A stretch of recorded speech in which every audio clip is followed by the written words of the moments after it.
Welcome to Bloodbath and Beyond. Today we review Excision, Heal the Sickness.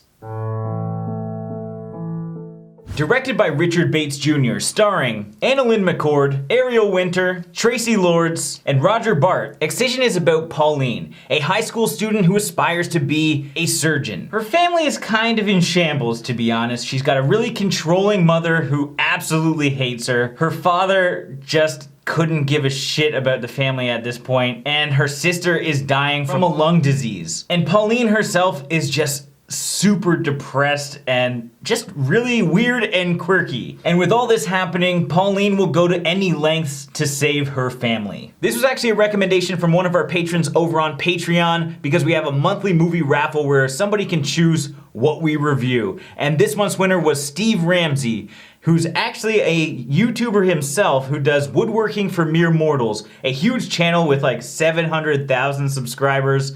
He does a lot of really cool DIY woodworking stuff. Links are in the description, check him out. But let's get into the review. What do we like? I was really impressed with AnnaLynne McCord's performance in this film. She played the role perfect. She was crazy, she was in your face, and she just said it how it was. Like, she was just like the most honest person in this movie, and I really enjoyed her character. I'd say that you were a very troubled little girl. I only want you to endure the same gut-wrenching agony during these sessions that I go through every single Sunday listening to your sermons. And if you look at how her character looks in this movie and how she looks in real life, they just like completely covered her up to make her look like this depressed, grunged out girl, and I think she played the part perfect. Yeah, I absolutely loved her character. You think there's something wrong with her, and there's obviously something wrong with her, but just like her mannerisms and the way that she acts is just really strange.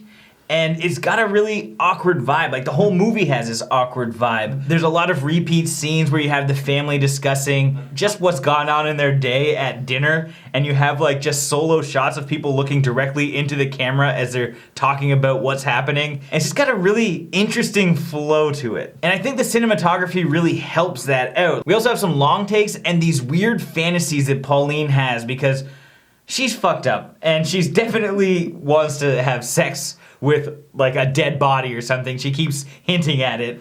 And so every time she sleeps, it's like her naked crawling over bodies in this like bright blue room with like lots of blood, or just something really over the top is happening, including like even the very first scene in this movie. It's like a cold open that just says Excision, and it's one of her fantasies, and it's really sets the pace for what you're in for. And to add to the awkwardness, we have a little Matthew Gray Gubbler. 1 in 2 sexually active teenagers will contract an STD by the age of 25. What do you think about that?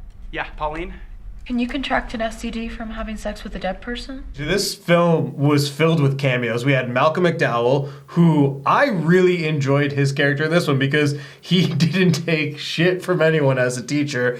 Some of these equations here, they don't seem to be completed.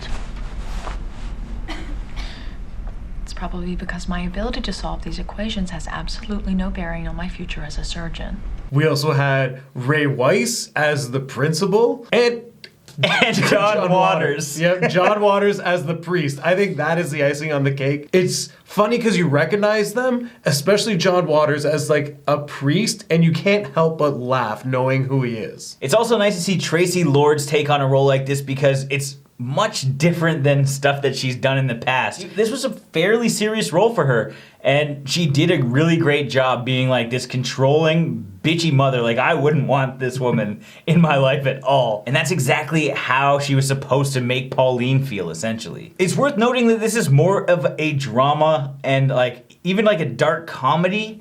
It's not so much a horror movie like I thought it might be going into it. It's kind of like a dark version of Juno with like hints of a Requiem for a Dream, because there's very surreal sequences.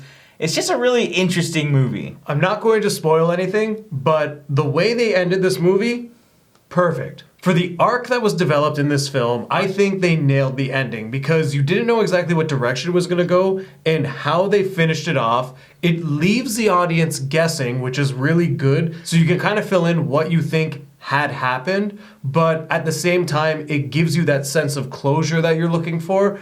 And I was happy with how it turned out. Now let's move on to our dislikes. Like Jay stated earlier, with this not really being a horror film, but more of a dark comedy, I don't really think the film knew exactly what it wanted to be. It just was all over the place, having these sequences coming in and out, going to the jokes that were happening between the characters and how they developed.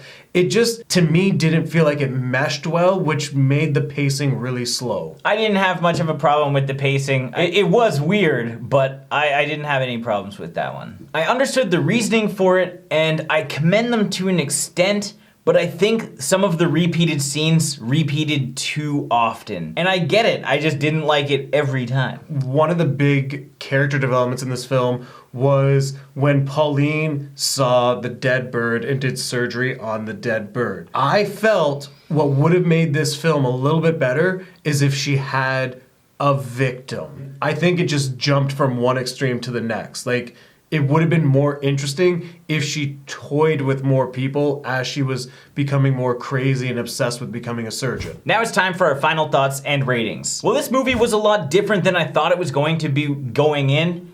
It was actually really enjoyable. I've seen this movie recommended a ton of times, and it's just one that's been on the back burner, and I'm glad we finally watched it. It's really awkward, it's weird, but the characters do such a great job making sure that the audience feels awkward that you know it's all on purpose. I liked the artsy inserts and fantasies, and I really enjoyed the ending. I thought it was a great way to finish the movie off. And while I do have some nitpicky issues, I definitely would recommend this. So I'm gonna give this 4 awkward advances out of 5. I want to lose my virginity to you. I'm clean and I just put my allowances on birth control. I think the biggest thing people are going to come into this movie expecting is it's going to be a graphic horror movie. It's not really the horror that people may assume it is. It's still a good movie, and I really liked how the characters were developed and how each person played out their role. And the awkward moments were very hilarious. But as a horror film, I don't really think this should be in that genre. It's just too much of a dark comedy to really be classified as a horror. I also didn't really enjoy the way that the story did develop. I thought it was very repetitive and dry at moments, and I think if they went in a different direction, it probably would have been more enjoyable, but I absolutely loved how they finished this film off, and it is a decent film, and I do recommend people check this out. So with that being said, I'm gonna give this film 3 tasty bacons out of 5. As always, thank you for watching. Like this video and comment below with your thoughts on the film if you've seen it. If you haven't, there are links in the description where you can find it. And if you want the opportunity to recommend a video, check out our Patreon for cool rewards. And if this is your first time here, make sure you subscribe to the channel to stay updated with everything Bloodbath and beyond.